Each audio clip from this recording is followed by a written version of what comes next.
Itu bukan hanya fisik, bukan hanya harta, tapi kedua-duanya.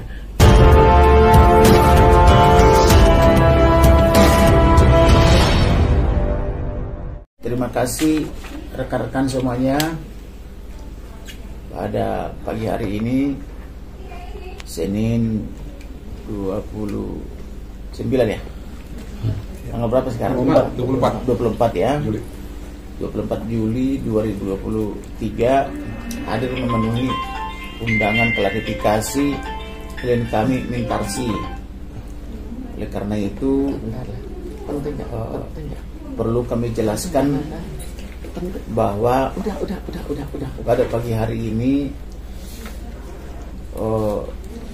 kami belum menerima jawaban yang spesifik tentang kapan dan di mana atau dengan cara bagaimana pembayaran saham atau keuntungan atau benefit daripada saham itu oleh klien kami Mintarsi.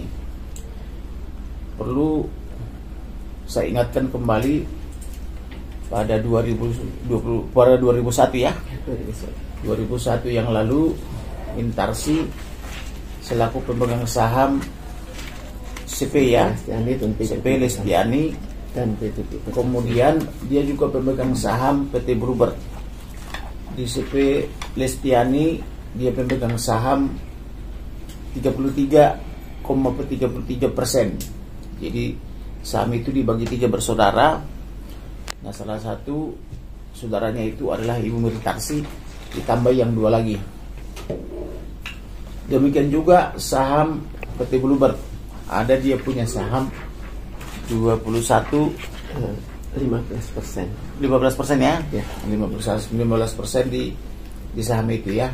Nah, oleh karena itu perlu kami ingatkan kembali sampai sekarang, sampai 2023 belum ada pembagian benefit atau hasil daripada saham itu. Nah, kemudian pada tahun 2013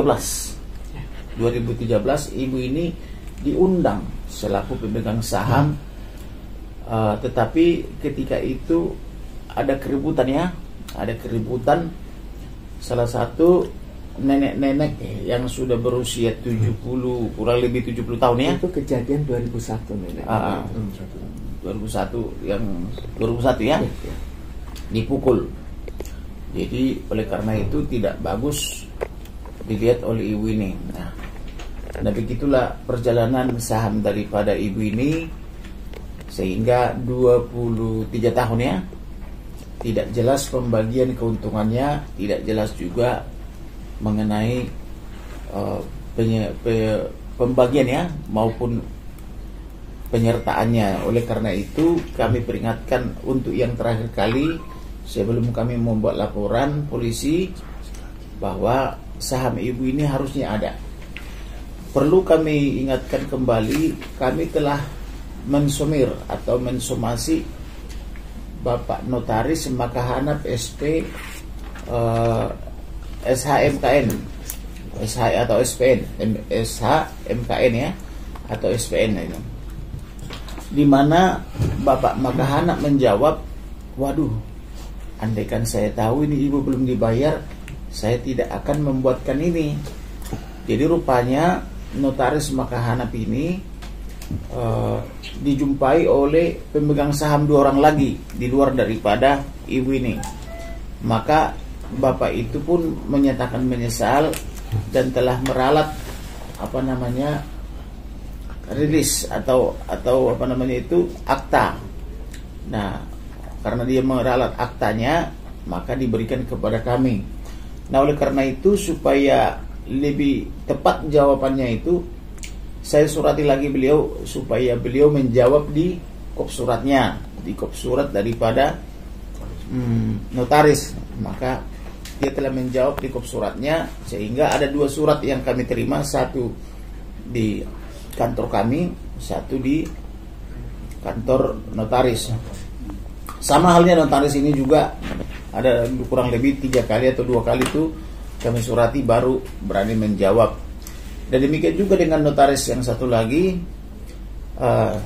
notaris lanjutan, kami sudah surati, tidak dijawab. Kami surati lagi, juga tidak jawab. Kami surati lagi yang ketiga, bersamaan dengan pemegang saham yang lainnya. Kami surati yang pertama, kedua dan tidak dijawab, itu kami suratilah yang ketiga kali. Jadi kami surati yang ketiga. Jadi ada 3 yang kami surati, 1 notaris, 2 pemegang saham, dan 3-tiganya memberikan kuasa ke pengacara yang sama, LGS ya. Dan LGS menjawab surat kami telah dibayar secara tuntas, katanya telah dibayar secara tuntas dan sempurna. Nah, karena itu kata dibayar tuntas dan sempurna itu di underline, di underline di bawah ya, di garis bawahi maksudnya.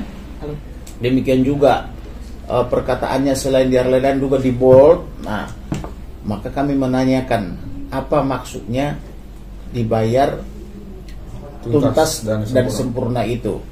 Mohon kami diberi waktu, karena kami juga sebagai penasihat hukum atau sebagai advokat dari ibu ini perlu menjelaskan sekiranya ada penjelasan atau ada narasi yang mengatakan bahwa ibu ini telah dibayar dengan sempurna. Nah, untuk jawaban kami itu sampai hari ini belum kami terima dengan baik. Kapan ibu notaris ini atau ibu mintarsi ini menerima pembayaran dengan sempurna itu? Itulah kira-kira gambaran daripada relasi kami. Selebihnya kami berikan percakapan atau tantangan atau bertanya gitu. Nah, selebihnya ibu ini menjawab maupun rekan Martin. Terima kasih. Mungkin sebelum ke Bu Mintarsi, saya tambahkan sedikit terkait dengan surat tanggapan atas somasi kita ya, yang ditanggapi melalui firma hukum Lubis Gani dan Surbijoyo ya, LGS. Memang tadi ada poin ya, ketika kita tanyakan terkait saham dari Ibu Mintarsi selaku pengurus di PT CP Lestiani yang menjadi PT Lestiani ini, mereka menjawab bahwa sudah dibayarkan dengan tuntas dan sempurna. Nah, tapi tuntas dan sempurna ini tidak tuntas dan tidak sempurna. Kenapa? Karena sampai dengan detik ini tidak dilampirkan apa sih bukti bayar yang disebut dengan tuntas dan sempurna. Kalau saja mereka bisa membuktikan itu, ya, di luar dari peradilan ataupun di luar dari proses hukum, saya pikir kita tidak perlu melakukan press release seperti ini. Ya, tidak perlu kita meminta hak kita, karena saya yakin Bu Mintarsi ini pasti pribadi yang taat hukum ya Bu ya. Seandainya memang benar bahwa haknya sudah diselesaikan secara tuntas dan sempurna. Nah, namun yang menjadi permasalahan adalah yang disebut dengan tuntas sempurna itu belum ada diterima oleh klien kami Bu Mintarsi, sehingga mereka masih berhutang penjelasan dan juga pembuktian bahwa memang sudah ada kompensasi yang diberikan terkait saham yang dimiliki Bu Mintarsi dalam CV Lestiani yang mereka rubah menjadi PT Lestiani. Itu mungkin tambahan dari saya. Jadi ke depan sebelum kita melakukan upaya hukum lanjutan, ada baiknya ya segeralah dijelaskan apa itu yang disebut dengan tuntas dan sempurna, supaya kita tidak perlu berpolemik panjang. Selebihnya kalau memang tidak bisa ya mohon maaf, karena ini negara hukum, pasal 1 angka 3, Indonesia adalah negara hukum bukan negara kekuasaan, maka setiap warga negara memiliki hak hukum secara konstitusi untuk menempuh apa yang akan digunakan. Seperti contoh mungkin nanti bisa kita tindak lanjuti melalui upaya hukum pidana ataupun upaya hukum perdata. Waktu dan kesempatan diberikan kepada Ibu Mintarsi. Terima kasih. Jadi di sini ada persoalan utama. Pada saat awal saya mundur sebagai pengurus, lalu jadi pengurus mestinya ya jabatan saya sebagai wakil direktur di CV Lestiani itu dicabut, jabatan saya sebagai direktur Bluebird tidak pernah saya lepas.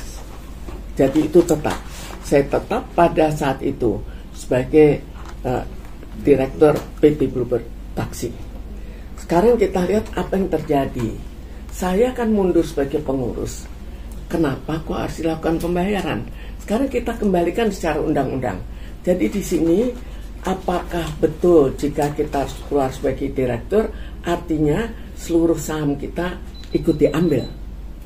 Saya belum pernah melihat peraturan itu, tapi ternyata saya cari juga tidak ada. Yang ada adalah di pasal 4 bahwa dibedakan, pengurus berbeda, lalu pemegang saham juga, atau disebut peseru itu juga berbeda. Tapi mereka mengalihkan, oh saya sudah bayar, apa hubungannya dengan sudah bayar? Kan saya tidak keluar sebagai peseru, tidak keluar sebagai pemegang saham, kok dibayar? Tapi kita lihat, apakah ada peraturan undang-undangnya dulu lah. Apakah betul kalau kita keluar sebagai pengurus, maka kita juga keluar sebagai pemilik? Dan akhirnya sampai saat terakhir itu pun tidak dibayar. Tapi kalau itu dibayar, mana bayarannya? Saya bisa memberikan salah satu bukti. Jadi setelah itu kan ada gugatan yang dilakukan di pengadilan. Ternyata juga tidak berhasil membuktikan adanya pembayaran. Jadi sudah dialihkan bahwa sudah dibayar pun sebetulnya itu pun sudah salah. Masa keluar sebagai pengurus langsung dialihkan, jadi kamu harus keluar dari sebagai pemegang saham, kan itu sudah salah. Tapi kesalahan itu pun tidak dilakukan. Jadi kalaupun dia buktikan sudah dibayar, itu juga kita telusuri kembali. Apakah sah pembayarannya, dibayar ke siapa, dan dengan harga berapa, berdasarkan persetujuan apa? Kan ada kan. Kalaupun ini saya anggap mereka benar dah, tapi saya lihat tidak ada pasalnya dalam undang-undang. Jadi kalaupun mereka benar, maka harus ada, oh harta saya dijual ke siapa, dengan harga berapa, kenapa nggak dijual dialihkan ke anak saya? Kan bisa juga. Jadi tanpa mengetahui dialihkan ke siapa, tanpa mengetahui dengan harga berapa, itu sudah dialihkan, katanya dialihkan, itu pun tidak dialihkan. Ya buktinya di proses pengadilan tidak berhasil dibuktikan bahwa mereka membayar. Itu masalah inti utama yang terjadi pada sengketa ini. Sekarang menjadi tanda tanya. Semua banyak sekali wartawan perlu mempertanyakan, kenapa kok saya 23 tahun baru mempersoalkan? Kan kita lihat bagaimana tata caranya. Mungkin nggak saya mempersoalkan. Jadi pada saat awal itu dibuat akta notaris. Saya tidak diundang, jadi kan nggak tahu. Sekarang saya tidak diundang dan di situ diputuskan hak saya, dana saya, aset saya hilang. Diputuskan begitu saja. Diputuskan pindah ke kedua saudara saya. Dari mana? Apakah pernah saya mengatakan, oh saya jual, saya alihkan? Kok tidak ada, apa bisa? Lalu karena tidak ada perundingan, tidak ada musyawarah, apa bisa lagi ditentukan? Peraturannya adalah, kalaupun betul saya keluar, itu saya tidak keluar. Kalaupun saya keluar dari perseroan, maka ada syaratnya. Syaratnya adalah harus ada didasarkan kepada neraca. Neraca itu dari awal 71 sampai terakhir tidak pernah dibuat. Ya, itu tanggung jawab dari direkturnya, karena saya sebagai wakil direktur. Kemudian kita lihat lagi, ada namanya goodwill. Besarnya itu di goodwill, itu keuntungan. Goodwill itu harus dengan perundingan. Pernah nggak ada perundingan? Kok bisa ditentukan begitu saja? Artinya kan main diktator sendiri. Kamu tidak keluar, saya anggap keluar. Kamu tidak beritahukan kemana, saya anggap diberikan ke saya. Lalu pembayaran pun kok bisa mereka, seandainya pun benar, pembayaran kok bisa mereka tentukan. Tapi ada pasal-pasal lain yang nanti akan kita ungkap lebih detail, bahwa sebetulnya secara jelas menurut pasal 3 itu dibedakan, pasal 3, pasal 5, bahwa pengurus adalah berbeda. Apalagi di pasal 4 itu jelas sekali di sini. Jadi di sini dibedakan yang namanya pengurus itu berdasar modal perseroan, dan pesero itu lain. Tapi mereka pakai pasal mana, undang-undang mana, itu pun juga tidak tahu. Lalu ada peraturan-peraturan lain yang jelas mereka menyimpang. Kalaupun benar, ini kalaupun benar, jadi saya anggap mereka benar, nanti pada suatu hari ketemu undang-undangnya terserah di mana, lalu bisa membuktikan. Kalau bisa membuktikan, oke, kita lanjutkan. Kalau tidak bisa membuktikan, dan saya bisa membuktikan, siapa yang harus dibenarkan? Ya. Dan cara ini sebetulnya bukan pertama kali dilakukan. Jadi sebelumnya pernah dilakukan pada 1994. Itu juga dilakukan juga. Ada anak perusahaan namanya Sigler. Di situ mereka tiba-tiba membuat akta notaris tanpa pengetahuan saya. Tiba-tiba hak kasih hilang. Tapi ketahuannya setelah berapa tahun? 6 tahun baru ketahuan. Kenapa? Karena ini perusahaan yang bekerja sama dengan orang Jerman. Jermannya mungkin lebih terbuka, dia beritahukan, saya nggak ada nama saya. Saya minta, akhirnya saya dapat juga dan terbukti memang tidak ada. Saya gugat saya menang. Itu dalam perkara 270. Kalau mau nomornya juga saya berikan, tadi ada, saya berikan. Kemudian ada lagi setelah itu tahun 2000, warisan saya juga dibegitukan juga. Bikin tanpa apa-apa, tiba-tiba saya tidak diundang, kemudian berubah isinya. Kan itu ada kesepakatan sebelumnya, kan ada wasiat. Kebetulan ada wasiat. Kok diingkari semuanya? Jadi itu pun saya gugat lagi di pengadilan agama. Akhirnya saya menang lagi. Apa yang mereka sebutkan sebagai pembagian tidak berlaku. Dan ini ketiga kalinya. Tapi tadi seperti tadi menjadi tanda tanya. Kok berapa lama kok dibiarkan saja? Sebelumnya pernah saya beritahukan bahwa di sini ada terorisme yang bukan kecil. Yang berani saya ungkap hanya yang terbukti. Jadi yang terbukti juga masalah penculikan saya itu ada tertulis dan dibuat di notaris oleh para penculik.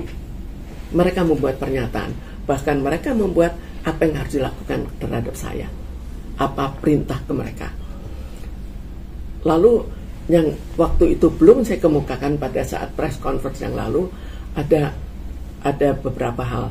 Pertama, bahwa sebetulnya saya juga terorisme yang lain adalah saya ditangkap, surat penangkapan terhadap saya dari kepolisian pada tanggal akhir 30 November yang akhirnya menjadi perkara besar tanggal 6 Desember tahun 2000. Itu bersamaan dengan hari ulang tahun, perayaan hari ulang tahun Polda. Jadi mungkin kalau siapa dari RCTI lihat apa yang ada itu membuat acara di berita utama. Saya nggak tahu namanya apa pada saat itu. Pada jam 6 dan dalam waktu yang cukup lama. Itu bagaimana terjadinya penangkapan terhadap saya. Sekarang penangkapan itu apa?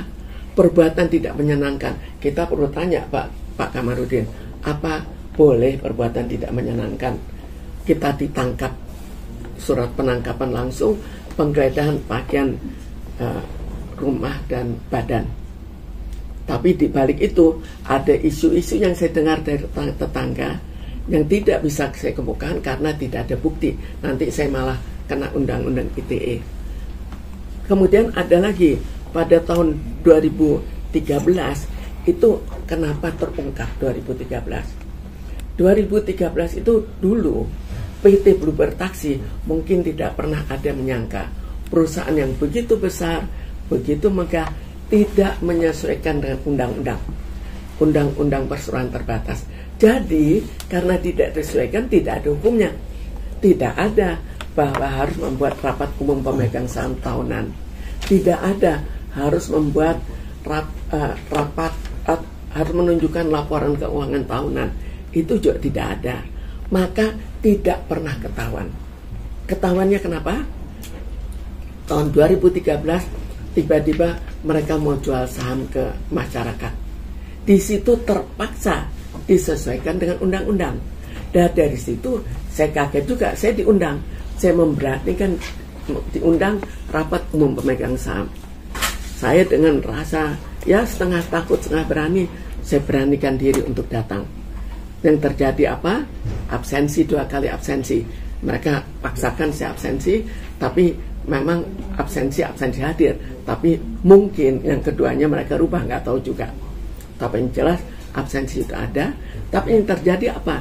Saya disekap di ruang gelap, di ruang yang sangat gelap, disekap di situ. Saya punya buktinya lagi. Jadi bisa bayangkan apakah saya sebagai seorang wanita yang menghadapi semua itu seorang diri, apakah ada rasa takut atau tidak? Walaupun saya tetap memberanikan diri. Lalu jadi bisa dibayangkan sampai 2013 karena tidak ada data, maka saya tidak bisa menggugat. Nggak tahu kok. Seandainya tidak menjual saham ke masyarakat, mungkin sampai 100 tahun pun tidak akan terdeteksi. Kemudian apa yang terjadi setelah itu? Setelah itu saya fase pengusutan. Ada apa sih dengan saham saya? Di situ ada, saya lakukan gugatan. 2 kali saya lakukan gugatan. Pertama kali saya tidak menang, tidak kalah NU. Tapi pada saat itu mereka tidak berhasil membuktikan bahwa mereka membayar. Pada gugatan kedua, yang gugatan yang sama karena NU, maka si gugat ulang. Dan di situ kembali lagi tidak bisa membuktikan bahwa mereka membayar. Padahal di situ sudah dimanipulasikan bahwa keluar sebagai pengurus juga keluar sebagai pemegang saham atau sebagai pemilik aset. Jadi itu yang sebetulnya terjadi. Jadi bisa bayangkan terorisme yang terjadi itu bukan hanya fisik, bukan hanya harta, tapi kedua-duanya. Dan sebagian tetap ada yang sangat krusial, tapi tidak bisa saya kemukakan. Karena apa? Tidak ada bukti. Saya kena undang-undang ITE. Itu. Jadi sebetulnya dari kejadian yang bisa saya buktikan saja, masa bisa dibuktikan? Mungkin nggak kejadian itu saja yang ada, atau memang ada kejadian-kejadian lain. Ya, untuk itu akhirnya setelah kedua saya berhenti sejenak, kemudian bukan berhenti, tapi mencari pengacara. Saya tunggu sampai ada pengacara yang bisa saya percaya, yang cukup gigih dalam membantu saya, tapi yang paling penting yang dapat dipercaya. Itu yang saya cari. Dan akhirnya saya dapatkan Pak Kamarudin. Itu pun saya tunggu lagi, karena jangan dalam kesibukan luar biasa saya masuk, jadi konsentrasinya terbelah. Tapi itulah riwayatnya kenapa akhirnya saya memilih Pak Kamarudin, dan dengan kesibukan yang luar biasa akhirnya tetap melayani saya. Dan karena itu banyak hal yang tidak bisa saya ceritakan karena terlalu sibuk. Jadi saya ceritakan khusus permasalahan yang sekarang. Yang permasalahan sebelumnya tidak, ya mungkin sangat sepintas selalu saya beritahukan, tapi tidak secara detail yang sepertinya saya beritahukan sekarang.